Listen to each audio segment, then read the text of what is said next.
నక్షత్రమిత్రులు, bringers of the dawn, teachings from the Pleiadians అనే ఈ పుస్తకాన్ని రచించిన వారు బార్బరా మర్సినియాక్. ఈ భాగంలో 3వ అధ్యాయమైన మీ దేవుళ్ళు ఎవరు గురించి తెలుసుకుందాం. సృష్టి మూలం సృజనాత్మకతే.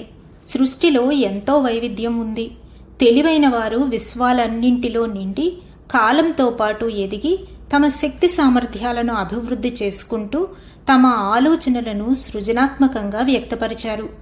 అనేక యుగాల క్రితం భూమి మీద కొత్త జీవరాశులను సృష్టించాలనుకుంటున్న బుద్ధి జీవుల్లోని ఓ ఊహ మాత్రమే. ఈ పాలపుంత విశ్వాంతరాలలో సృష్టిని వీరు ప్రభావితం చేశారు.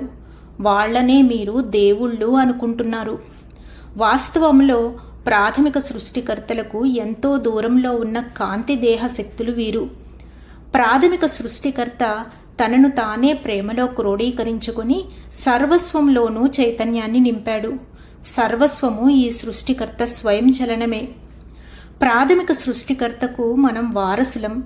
జ్ఞానాన్ని సర్వదా సమీకరిస్తూ ఎన్నో సాహసకృత్యాలను చేస్తూ జీవితాలను మరింత శోభాయమానంగా తీర్చిదిద్దుకునే ప్రయత్నాలనే చేస్తూ ప్రాథమిక సృష్టికర్తకు పోషణనందిస్తున్నాం.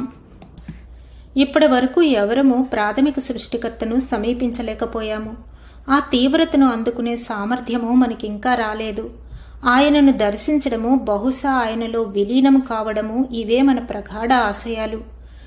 దీనికోసమే మన సర్వ ప్రయత్నాలు సాగుతున్నాయి. ప్రాథమిక సృష్టికర్త సైతం ఇంకా ఎంతో గొప్ప సృష్టిలో ఒక భాగం మాత్రమే. ప్రాథమిక సృష్టికర్త ఆత్మాన్వేషణను నిరంతరము చేస్తూ ఎరుకతో జీవిస్తున్నాడు. ఎరుకే చైతన్యం. చైతన్యాన్ని ఎవ్వరూ సృష్టించలేదు. అది తనంతట తానే జన్మించింది. చైతన్యం అంటే తెలుసుకుంటూ ఉండడం. ఆ ఎరుకలోనే మీరు ప్రాథమిక సృష్టికర్తకు చేరువవుతున్నారు. మీకు తెలుస్తుందన్న మీ విశ్వాసమే మీలోని దైవాన్ని సచేతనం చేస్తుంది. అనంత విశ్వాలలో ఎన్నో అంతస్తుల వ్యవస్థలు ఉన్నాయి. కొన్ని విశ్వాలు మీ కాలచట్రంలోనికి రావు. మీ సంవత్సరం మరొక విశ్వంలో ఓ రోజులో ఓ చిన్ని భాగం మాత్రమే కావచ్చు. ఈ విషయం మీకు సరిగ్గా అర్థమైతే ఈ భూమిని ఎవరూ పట్టించుకోనట్లు కొన్ని వేల సంవత్సరాలు ఎందుకు జరిగిపోయాయో కూడా గ్రహించవచ్చు. ప్రస్తుతము ఈ భూమి మీద చైతన్యం ఆకాశంలో నుంచి లభిస్తున్న ప్రోత్సాహాలతో తారాస్థాయిని సమీపించబోతోంది.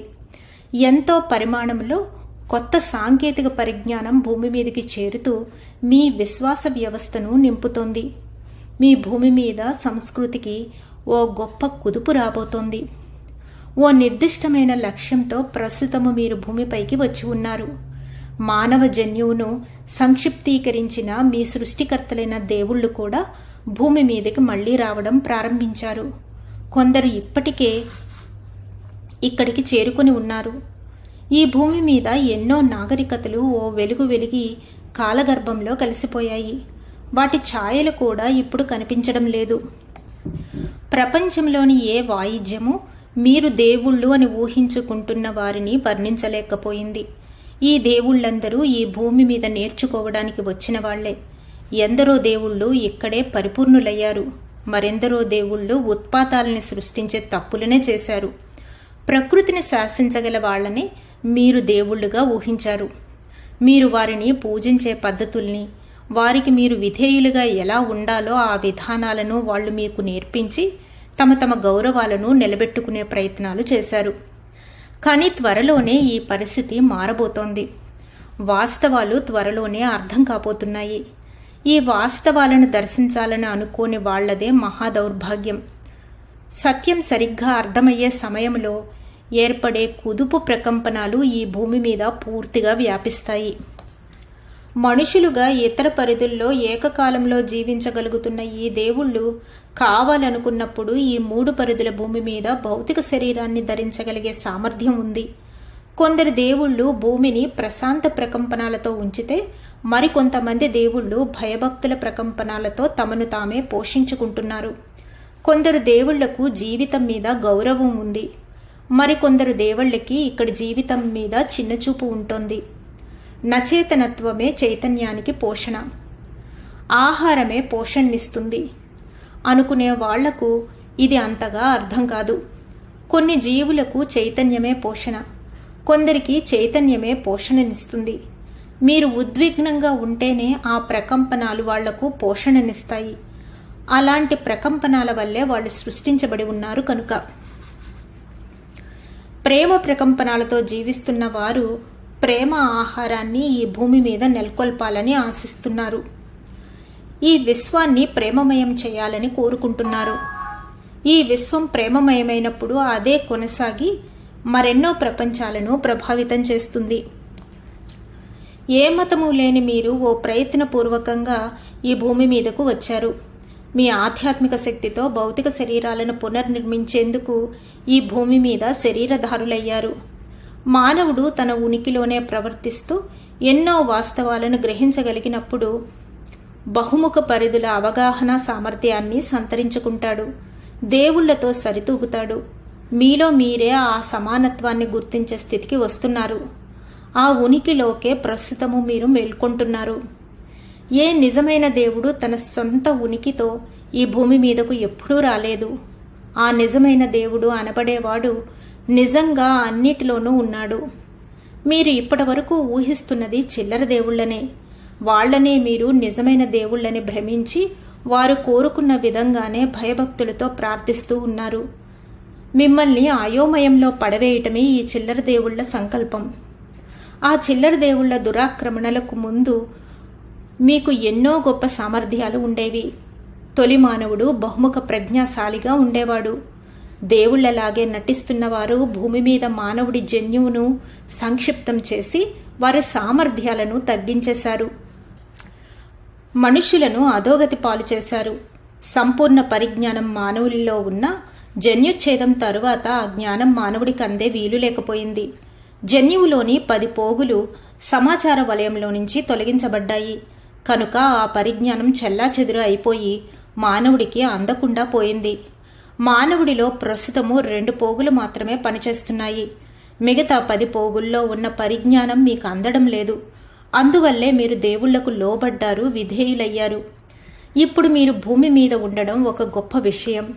ఎందుకంటే ప్రస్తుతము భూమి మీదకి వస్తున్న విశ్వశక్తి మీ జన్యువును మళ్లీ పూర్తిగా పునరుజ్జీవింపచేసే ప్రయత్నాలను చేస్తోంది. దాన్ని పునర్నిర్మించే పరిజ్ఞానం విశ్వశక్తి ద్వారా ప్రసారమవుతూ ఈ చర్యను ప్రేరేపిస్తోంది. మీ సజీవ గ్రంథాలయపు చరిత్ర చైతన్యం మళ్లీ మీలోకి వస్తుంది. దీన్నే మేము పర్యవేక్షిస్తున్నాము. ఆ ప్రయత్నంతో మేము సహకరిస్తున్నాము. మీకు సహాయపడుతూ ఆ పరిపూర్ణతను మేము అందుకునే ప్రయత్నాలు చేస్తున్నాము. మీ జన్యువు మళ్లీ 12 పోగులుగా పూర్తిగా పునరుజ్జీవం అయిన తరువాత మీ నాడీమండల వ్యవస్థ కూడా పరిపూర్ణమవుతుంది. ఎంతో సమాచారం మీ మెదడుకు అందుతుంది. ఇప్పటి వరకు నిరుపయోగంగా నిద్రాణంగా ఉన్న మెదడులోని భాగాలన్నీ మేల్కొంటాయి. అప్పుడు మీరు మీ శరీరాన్ని సంపూర్ణంగా వినియోగించుకోగలుగుతారు. ఇప్పటి వరకు మీరు ఉపయోగిస్తున్నది మెదడులో చాలా తక్కువ భాగాన్ని మాత్రమే. ఈ సమయంలో మీరు స్థిరంగా నిలబడాలి. కాలం కుంచుకుపోతోంది. శక్తి పెరుగుతోంది. ఆ శక్తిని ముందుగా మీరే వినియోగించుకోవాలి. చైతన్య ప్రవాహాలు మీలోనికి రాగలిగే దారులను మీరు మీ చైతన్యంలో ఏర్పరచుకోవాలి. విశ్వశక్తిని మీలోనికి నింపుకొని మీరు పడుతున్న శ్రమ మరి అందరూ పడాల్సిన అవసరం లేకుండా అందరికీ సహకరించాలి. నవ్య చైతన్యం కొత్త వాస్తవాలను, కొత్త నిర్ణయాలను, కొత్త జీవిత విధానాలను, ఓ కొత్త ఉనికిని నిర్దేశిస్తుంది. కాబట్టి ప్రస్తుతపు సంఘ వ్యవస్థ కూలిపోవడం ఖాయం. ఈ వ్యవస్థలో కాంతి లేదు. బహుముఖ పరిధుల అవకాశములు లేవు. ఈ వ్యవస్థ మిమ్మల్ని పరిమితం చేస్తోంది. మీరు దీనివల్ల నీరసించి ఉన్నారు. చిల్లర దేవుళ్లకు వారి సృష్టి మీద గౌరవం లేదు. వాళ్ల స్వార్థ ప్రయోజనాల కోసమే వాళ్ళు మానవత్వాన్ని వాడుకుంటున్నారు. అందువల్ల ఈ దేవుళ్ల సమైక్యలో నుంచి బహిష్కరించాలనే నిర్ణయం తీసుకోబడింది. 3 లక్షల సంవత్సరాల క్రితం జరిగిన యుద్ధాలలో ఈ దేవుళ్ళు ఈ భూమిని దక్కించుకున్నారు. ఈ యుద్ధ వర్ణనలు మీ పురాణాలలో అక్కడక్కడా కనిపిస్తాయి. ప్రాథమిక సృష్టికర్త యొక్క ఇక్కడి విశ్వాలలో అన్ని విషయాలు సమ్మతించబడతాయి. అందువల్ల మాత్రమే ఎన్నో పాఠాలను నేర్చుకోవడం సంభవమవుతుంది. భూమి ప్రణాళికను తారుమారు చేసిన ఈ జీవులు ఎవరు? వీళ్లనే మేము నల్ల చొక్కాల వాళ్ళు అంటే డార్క్ టీషర్ట్స్ అంటూ ఉంటాము. ఈ చీకటి జీవుల్ని గురించి మాట్లాడేటప్పుడు కాస్త జాలి చూపించండి. వాళ్లను దుష్టశక్తులని నిందించకండి. కేవలం వాళ్లను సరైన అవగాహన లేని వాళ్ళని, అందువల్లనే సరైన అవగాహన లేని విశ్వాలనే వాళ్ళు సృష్టించే ప్రయత్నాలను చేస్తున్నారని మాత్రమే అర్థం చేసుకోండి. భయంతో, సృష్టి మీద గౌరవలేమితో పరాన్నబుక్కులుగా జీవిస్తున్న ఈ జీవులను ఏమనాలి? సరీసృపాలు. వీళ్ళు, ఈ రోదసీ జీవులు సగం మానవ, సగం సరీసృప జాతులకు చెందినవారు. వీళ్లనే మేము లింజీలు అంటాము. సృష్టి చేసే దేవుళ్ళందరూ లింజీలు కాదు. ప్లైడియన్లమైన మా సృష్టి దేవుళ్ళు సగం పక్షిలాగా, సగం సరీసృపంలాగా ఉంటారు. ఈజిప్టు నాగరికతను మీరు దర్శిస్తే అక్కడ పక్షుల, పాముల బొమ్మలు మీకు కనిపిస్తాయి. కొంతకాలం పక్షులు, పాములు కలిసే పనిచేశాయి. తరువాత వాటి మధ్య పోరాటాలు జరిగాయి. ఇదంతా అర్థమవుతున్న కొద్దీ చరిత్ర విస్తృతమవుతూ ఉంటుంది. మీ చరిత్ర మొత్తం మీకు గుర్తుకు వస్తుంది. మీరు తల్లిదండ్రులైన తరువాత మీ పిల్లల ప్రవర్తనను నిశితంగా గమనించి మీరు పాఠాలు నేర్చుకుంటారు. మీరు బాధ్యతలను నేర్చుకుని మీ పిల్లలకు బాధ్యతలను నేర్పుతారు. అదేవిధంగా సృష్టికర్తలైన దేవుళ్ళు కూడా తమ సృష్టిలోని మిమ్మల్ని నిశితంగా గమనిస్తూ జీవితాన్ని సరిగ్గా జీవించడం ఎలాగో, సరైన తల్లిదండ్రులుగా ఉండడం ఎలాగో నేర్చుకుంటారు. మీ అనుభవాల నుంచే దేవుళ్ళు నేర్చుకుంటారు. భావోద్రేకాలలో ఎంతో సంపద, ఐశ్వర్యం ఉందనే పరమ రహస్యాన్ని ఈ దేవుళ్ళు మీకు తెలియకుండా ఉంచారు. భావోద్రేకాలని మీరు గమనించకుండా ఉండే విధంగా ఈ దేవుళ్ళు జాగ్రత్తలు తీసుకున్నారు. మీ స్వభావపు లోతుల్లోనికి మీరు వెళ్ళగలిగి దర్శించగలిగితే ఎన్నో రహస్యాలు మీకు అర్థమవుతాయి. మీ ఉద్రేకాలే మిమ్మల్ని మీ ఆధ్యాత్మిక శరీరంతో అనుసంధిస్తాయి. మీ ఆధ్యాత్మిక శరీరం బహుముఖ పరిధుల్లో స్థితమై ఉంటుంది. ప్రకంపనాల శృతి పరిధి ప్రస్తుతము మారబోతోంది. విశ్వశక్తులు భూమిని పరివర్తించే ప్రయత్నాన్ని చేస్తున్నాయి. ఆ విశ్వశక్తులకు మీరు కావాలి. ఆ శక్తులు బయట నుంచి ఈ గోళాన్ని మార్చలేవు. అంతర్శక్తులతోనే అది సాధ్యం. సృజనాత్మకత ఉన్న విశ్వశక్తి మీ శరీరంలోనికి ప్రవేశించి లోపలే ఈ మార్పును కలిగిస్తుంది. మీ స్వభావం గురించిన మీ అవగాహన సంపూర్ణం కాగానే మీ ప్రకంపనాలను శృతి చేసుకునే సామర్థ్యం మీకు కలుగుతుంది. తరువాత మీరు మీ నుంచి సమాచారాన్ని ఈ శక్తి ద్వారానే పునఃప్రసారం చేయగలుగుతారు. అప్పుడు ఈ తలంలో మీరు భయాన్ని పోషించే ప్రకంపనాలను పోషించరు. లింజీలు ఈ భూమి మీద భయప్రకంపనాలను విపరీతంగా పెంచి ప్రసారం చేసే యంత్రాంగాలను రోదసీలో నిర్మించుకున్నారు. ఆ సంకేతాల శక్తి వాళ్లకు అందుతూ ఏ విధంగానో వాళ్లను పోషిస్తున్నాయి. ఓ గ్రహాన్ని మీరు చేరుకోవాలంటే దాన్ని చేరే ద్వారం లేదా బాట మీకు తెలిసి ఉండాలి.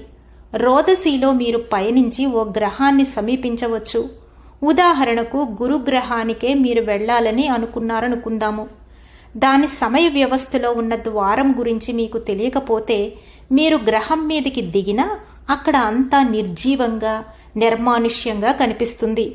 సమయ వ్యవస్థలో ఉన్న ద్వారంలో నుంచి మీరు గురుగ్రహం మీదకు వెళ్ళగలిగితేనే అక్కడ జీవజాలం మీకు కనిపిస్తుంది.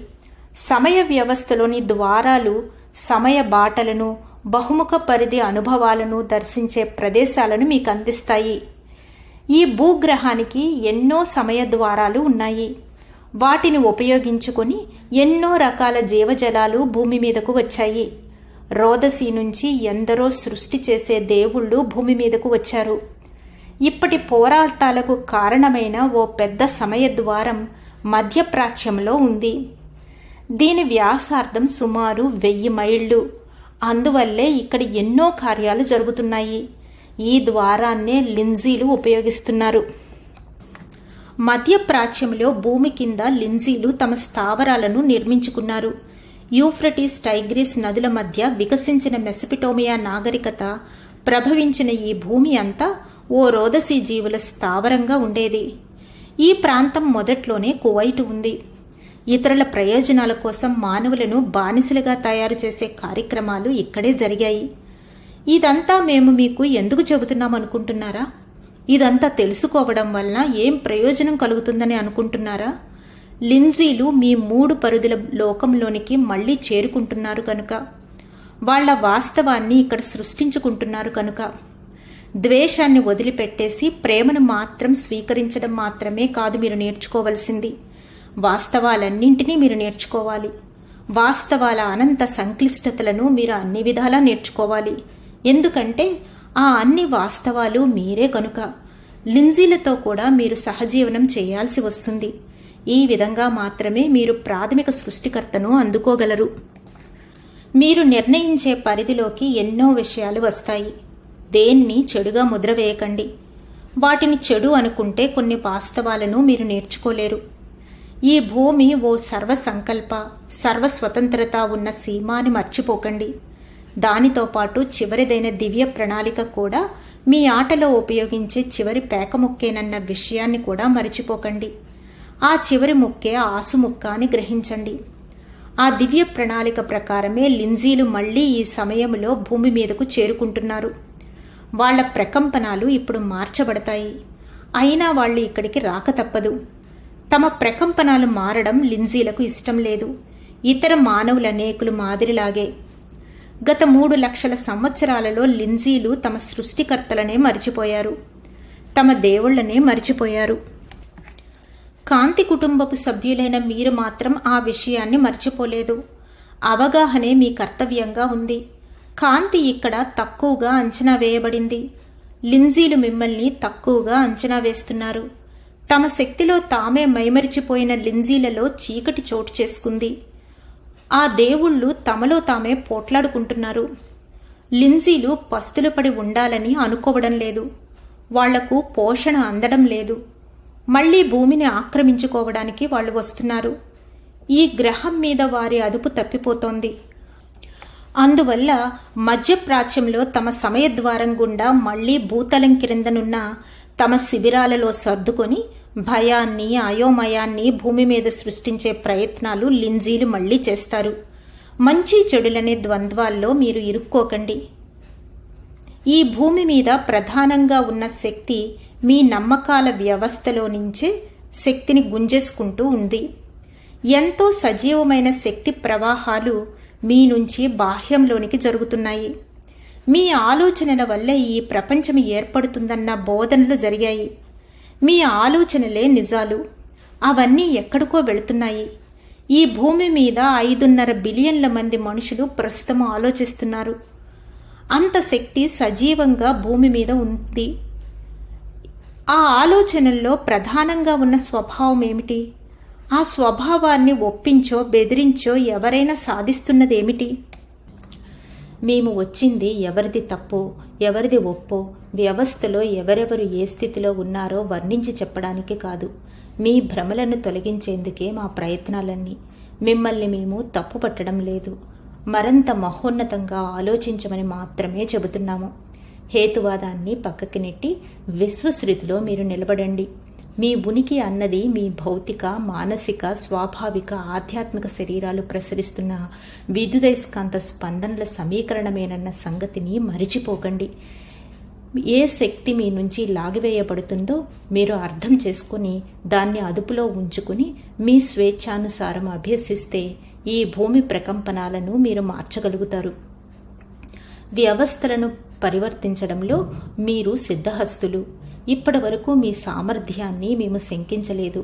కానీ మేము మీకు అందించే హితవు ఏమిటంటే మీరు మీ పాత ఉపకరణాలనే ఇంకా ఉపయోగిస్తూ ఉండడం కన్నా కొత్త ఉపకరణాలను చేపడితే బాగుంటుందని. మీ నమ్మకాలే మిమ్మల్ని ఈ స్థితికి తీసుకొని వచ్చాయి. ఆ నమ్మకాలు కొన్ని ప్రస్తుతము కాలదోషం పట్టిపోయాయి. కాబట్టి కాలానుగుణ్యంగా మీరు ఎదగాలి. భవిష్యత్తులో వేరొకరు మీ వద్దకు వచ్చి ప్లైడియన్లు మీకు ఈ మార్గాన్ని చూపించారు, ఇది బాగానే ఉంది, ఇంతకంటే గొప్ప స్థితిని గురించి మేము మీకు బోధిస్తామన్నారనుకోండి, పరిణామక్రమం ఆగదు. సత్యంలో ఏ వాస్తవము శాశ్వతం కాదు. మనుషులందరూ మంచివాళ్లు కానట్లే సరీసృప జీవులన్నీ చెడ్డవి కావు. జన్యుశాస్త్ర ప్రావీణ్యులు ఎన్నో రూపాలను ధరించారు. అవన్నీ ప్రాథమిక సృష్టికర్త రూపాలే. ఎన్నో రకాల సృష్టి చేస్తున్న దేవుళ్ళు ఉన్నారు. వాళ్లల్లో కొందరు మానవ దేహాలను ధరించి ఉన్నారు. మనకు అన్యంగా కనిపించే ప్రాణుల వల్లే మనకు ఎక్కువ సంక్షోభం కలుగుతోంది. ప్రస్తుతము ఆ సంక్షోభం మనకు సరీసృపాల వల్ల కలుగుతుంది. కాబట్టి మీరు మీ దేవుళ్ళెవరో తెలుసుకోవాలి. ఎందుకంటే త్వరలోనే వాళ్ళు భూమి మీదకు రాబోతున్నారు. అందువల్లే ప్రస్తుత సంక్షోభం కలుగుతోంది. విశ్వశక్తిని సమీకరించుకుంటున్న మీరు వారిని ఎదుర్కొనేందుకు సంసిద్ధులై ఉండగలరు. ఇది స్వతంత్ర ప్రతిపత్తి ఉన్న సీమ. కాబట్టి అన్ని రకాల జీవజలాలు ఇక్కడికి రావచ్చు. మిమ్మల్ని భయపెట్టేందుకు, మార్చేందుకు, మీ మీద ఆధిపత్యం సాగించేందుకు ప్రయత్నించే శక్తులతో కలిసి ఉండడం మీకు మంచిది కాదు. ఎవరితో మీరు కలిసి పనిచేయాలో నిర్ణయించుకునే స్వేచ్ఛ మీకు ఉంది.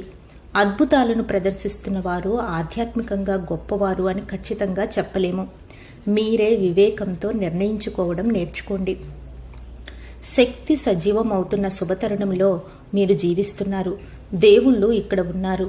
ఆ దేవుళ్ళు మీరే. చరిత్రలో మీ మేలుకొలుపులు మీ కళ్ళు తెరిపిస్తాయి. మానవత్వంతో కాక దైవత్వపు చూపును మీకు అవి ప్రసాదిస్తాయి. సంఘటనల మధ్య సంబంధాలని, సర్వ విషయాల పరమార్థాన్ని అవి చూపిస్తాయి. ఆ కళ్ళు వాస్తవాలను దర్శించి సంపూర్ణ చరిత్రను అందిస్తాయి. ఆ కళ్ళు మీ చరిత్రనే కాకుండా భూమి చరిత్రను, విశ్వపు చరిత్రను, బ్రహ్మాండపు చరిత్రను అందిస్తాయి. అప్పుడే మీ దేవుళ్ళు ఎవరు అని మీరు తెలుసుకోగలుగుతారు. ధన్యవాదాలు మాస్టర్స్. ఈ రోజుతో 3వ అధ్యాయమైన మీ దేవుళ్ళు ఎవరు పూర్తయింది. రేపటి నుంచి 4వ అధ్యాయమైన స్వతంత్ర సంకల్ప సీమ జ్ఞాపకాలు గురించి తెలుసుకుందాం. అంతవరకు సెలవు తీసుకుంటూ పద్మజ.